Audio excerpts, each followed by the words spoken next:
The Pyromancer's Scroll by Jeremy P. Matson. Read by the author. Music by C.J. Matson. Part 2. The Flame of Truth. Chapter 18. To Think on One's Feet. "Let's practice it one more time," Lady Louviana suggested.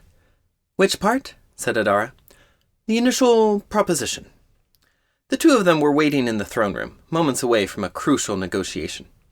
Adara's epistles to Emperor Stoneclaw had received no answer, so they had instead written to Calamar's commanding officer at the front. Their letter had been answered, and a Griffin emissary had arrived in Savin earlier that morning to commence diplomatic talks. Adara took a deep breath. To center herself, she took a moment to close her eyes and focus on her other senses, the weight of the Everborn crown on her head, the feel of the scepter in her gloved hand, the rustle of her dress, one of the finest in her wardrobe, as she shifted in her throne. Adara opened her eyes. "Sir Firewing," she rehearsed, "our royal personage has brought you here to propose a temporary armistice, one that will advance the interests of both our nations. We believe such an armistice—" "Remember," Lady Louviana interrupted, shifting in her basin of water beside Adara's throne, "avoid hedging." "Right." Adara straightened a little. "The interest of both our nations. Such an armistice would—" "And slow down," Lady Louviana interrupted again, chuckling. "You'll talk his ear off." Adara took another deep breath, trying to calm her nerves. How could Lady Louviana chuckle at a time like this? The fate of their nation rode on Adara's performance in the next half hour. She looked around, trying to find a glass to check her appearance. But the throne room, though glistening with crystal and marble, yielded no mirror in the right position for her to see herself. Why had she decided to wear gloves today? Normally she could gauge her appearance by checking the skin tone on her hands. "You'll do fine," said Lady Louviana, reading Adara's thoughts, or, more likely, her complexion. The merkin leaned out of her basin and patted the queen's arm. "You have your father's blood in you." A rap came at the door. Adara nodded to her guards, who opened it. Sir Firewing, the Calamarvan ambassador, pranced into the room with all the grandeur of a prize winner on race day. The griffin wore a brilliant golden collar, studded with rubies as big as strawberries. His mane and plumage were dyed in vibrant shades of reds, orange, and yellows, casting the illusion of fire rippling down his neck and shoulders as he walked. He kept his wings slightly open, magnifying his already impressive size. In Firewing's wake, Chancellor Skagar loped into the room like some naughty kitten in its mother's shadow. Adara rose from her throne. "Sir Firewing, we extend our royal greeting."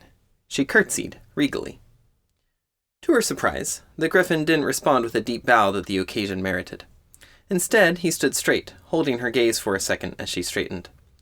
Only then did he bow his head, but it was a tiny gesture, the acknowledgement of Adara as an inferior, rather than an equal.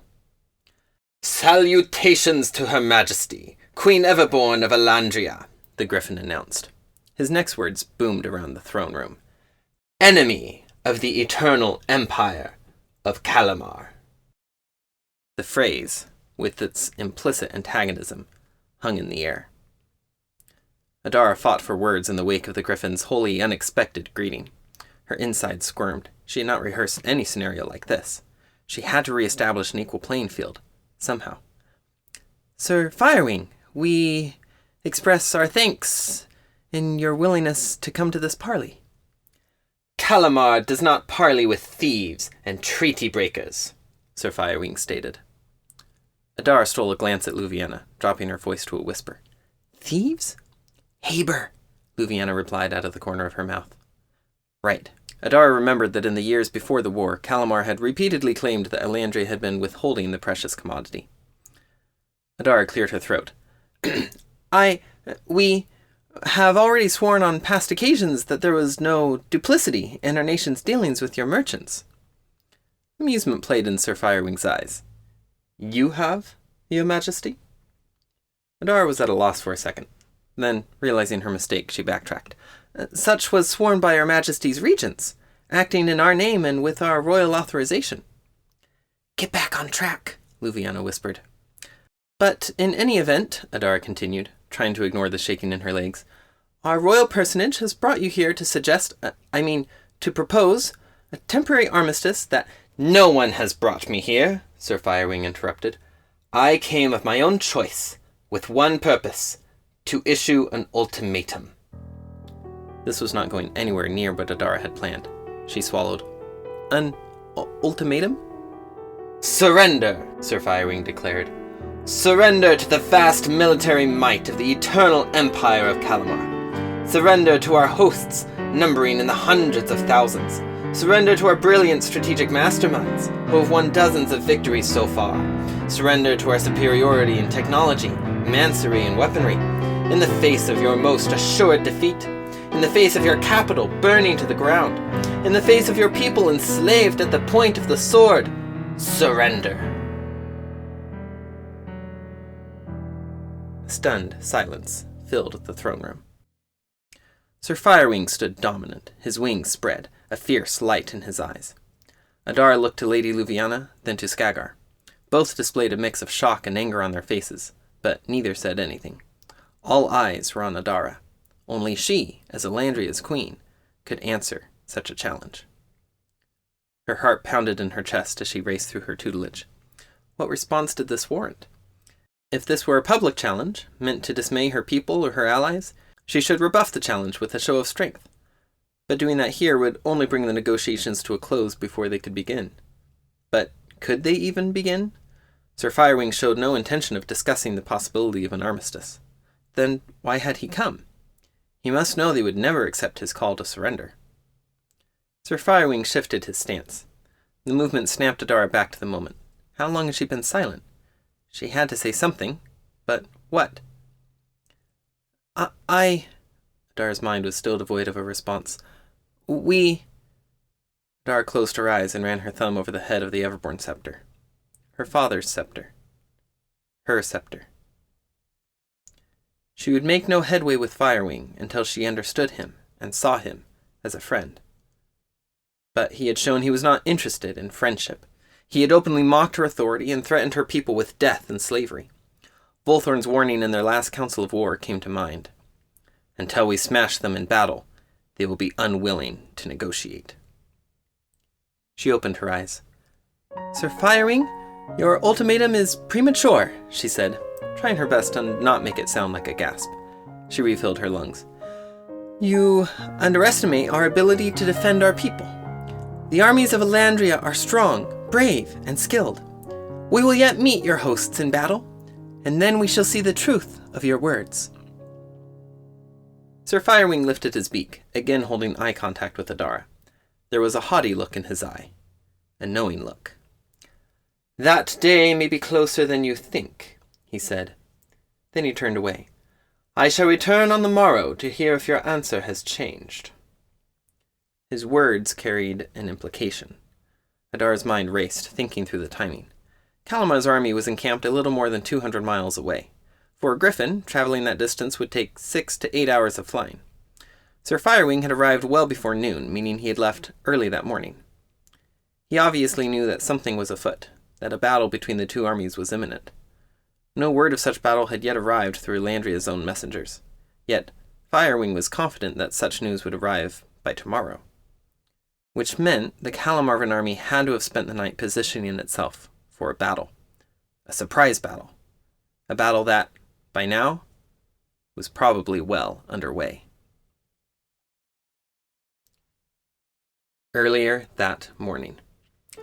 Commander! Commander Scar! Volthorn burst out of his tent. He nearly collided with the sentry shouting his name. What is it? He barked. A scout! The sentry gasped. Just returned! Urgent news! A spike of alarm swept through Volthorn's veins. Wake my aides, Volthorn ordered the sentry. All of them. The morning was thick with fog, casting everything in a hazy blue light. Volthorn could barely see the other tents in his command circle. The fog, spawned every morning by the river near their camp, seemed even thicker than usual, smothering everything in blind silence. A couple yards away, a swifter scout was waiting in the clearing between the tents, his sides heaving and his eyes frantic. Report, Volthorn said. The enemies crossed the river, the swifter said, under cover of darkness. They're on the far side. Slow down, Volthorn said, forcing himself to keep his voice calm, though his muscles screamed at him to act. He wouldn't get anything useful out of this scout unless he could get him to calm down. Deep breath. Out. In. There we go. Now, let's start again. Where did they cross? Downriver. 9, maybe 10 miles. How many? Several battalions of infantry. Perhaps cavalry, too. They built a pontoon bridge during the night. Just one bridge? The swifter gritted his teeth as he thought. I'm not sure. I didn't get a good look. My partner and I were patrolling downriver on this bank when we saw them crossing in the fog. We dared not go any further. There were enemy patrols everywhere. Volthorn cursed. He had run this risk when he had shrunk their perimeter of reconnaissance. Calamar had cast a wide screen of air and ground patrols, then used that cover, combined with the darkness of the night and the fog of the morning, to move part of their army in a deep flank around Volthorn's position. This was bad. This was very, very bad. How many troops? We couldn't tell through the mist, but they sounded like a lot. Several thousand? Volthorn nearly punched a tent. Specifics! Was it 2,000 or 10,000? The swifter shook his head. I don't know. By this time, several of Volthorn's aides were stumbling out of their tents, eyes widening as they caught the tail end of the scout's report. Volthorn turned to one of them, a griffin. Grab a wingmate, get in the air, and scout out Calamar's main camp. Tell me their position and their movements. What fraction of the army is still there? Are they on the move? And in which direction? Go! The griffin opened her wings and launched into a running takeoff, soon disappearing into the fog. Volthorn turned to a cluster of aides. Rouse the camp. Every battalion. You, 1st Division. You, 2nd. You, 3rd. Have the whole army ready to march within a half hour. Go! The aides ran off. Volthorn forced his muscles to relax. Despite the urgency of their predicament, he had 15 or 20 minutes now to process and think. There was no point issuing orders before the army was ready to follow them. While the rest of his staff spilled out of their tents, Volthorn sat down on a stump to think.